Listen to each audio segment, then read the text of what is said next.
The revolution will happen swiftly.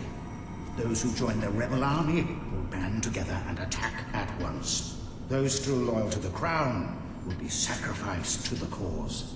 The king will be executed following a short court-martial, and the castle shall be burned to the ground, its ashes a memorial of our triumph.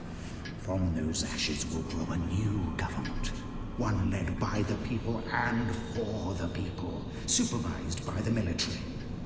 I have no wish to rule, only to serve the land. My body is betraying me. I have begun feeling unwell, and I may not have many years ahead of me. We must act quickly and bring about the change Albion needs.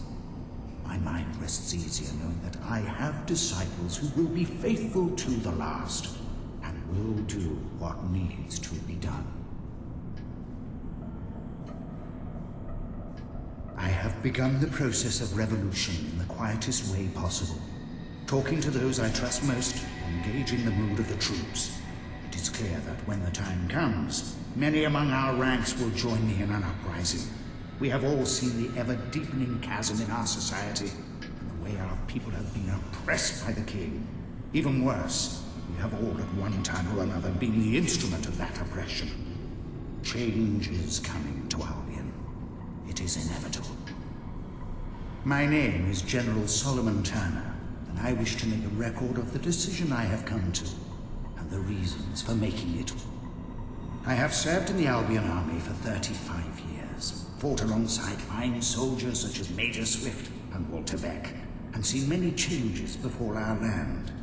I always believed in my work, to protect the people, and it is because of this belief that I cannot, in good conscience, continue to serve the man who sits on the throne.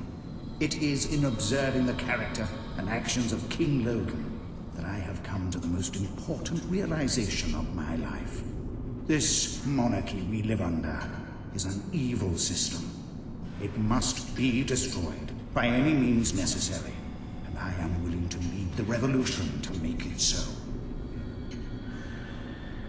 Every soldier swears an allegiance to the crown, and I have upheld that oath most of my life, until I could do so no longer.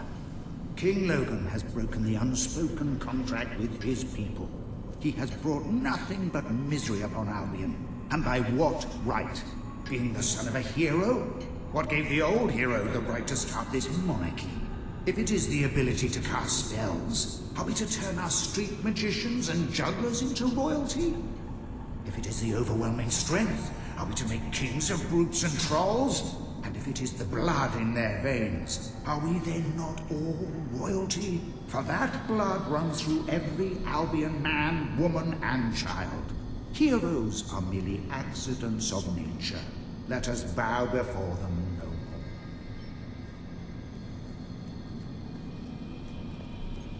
Penologist's Handbook, Volume 5. Prison Governance. In the event that a correctional facility's commanding officer is killed or incapacitated, authority for the facility should be transferred to the next highest ranking officer. For example, a captain, lieutenant, or second lieutenant. In the absence of an available officer, authority then transfers to the highest ranked enlisted man, in descending order as follows: Staff Sergeant, Sergeant, Corporal, Lance Corporal, Private. Should there be no enlisted men able to fulfill the duties of command, authority hereafter transfers to prison staff, the composition of which may vary between institutions, as follows: surgeon, doctor, nurse, cook, janitor, groundskeeper. If none of these are available, the prisoner likely has larger problems than determining who is in command. Penologist's Handbook, Volume 4. Health and Safety Facilities. Every prison should have a sterile, well-stocked and fully staffed infirmary. If you do not have a clean and well-maintained infirmary, you could face drastic cuts in funding, or even a reprimand should you be visited by certain representatives of the Bureau of Prisons, who may or may not have particular political leanings or an axe to grind. trust us on this. An ancillary benefit of having a functioning infirmary is that your prisoners will be healthier. Penologist's Handbook, Volume 3, Conjugal Visits. Contrary to popular opinion, a conjugal visit is not when a teacher visits the prison and teaches the inmates about verbs. Conjugal visits do not actually involve verbs at all. Well, they do. Actually, they can involve a surprising number, depending on the disposition, creativity, gender, and quantity of prisoners involved. But none bears repeating here. Just use your imagination. But not too often, as this can be harmful. Penologist's Handbook, Volume 2, Health and Hygiene. Anytime human beings live together en masse in cramped quarters, hygiene quickly becomes a pressing concern.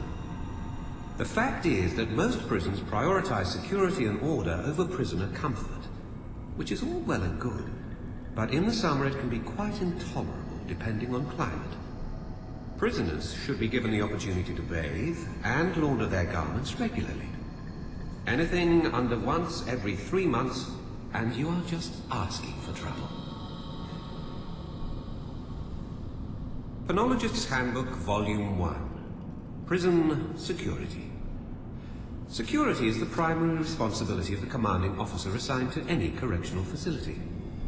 It is of such paramount importance that it must supersede all other priorities. The only conceivable exception to this inviolable rule is in cases where a member of prison staff is in mortal peril. For example, if prisoners, in the course of an escape attempt, have taken a staff member hostage. In such a case, it is entirely permissible to temporarily reduce security, as in response to a hostage-taker's express demand, with full intention of restoring full security as soon as possible. Only once security is restored should the commanding officer attempt to neutralize or recapture the inmate or inmates responsible for the lapse. The only exception to this rule is, again, a case where a staff member's life is threatened. Basically, anytime they threaten a member of staff, give them what they want, and then try to fix things later as best you can.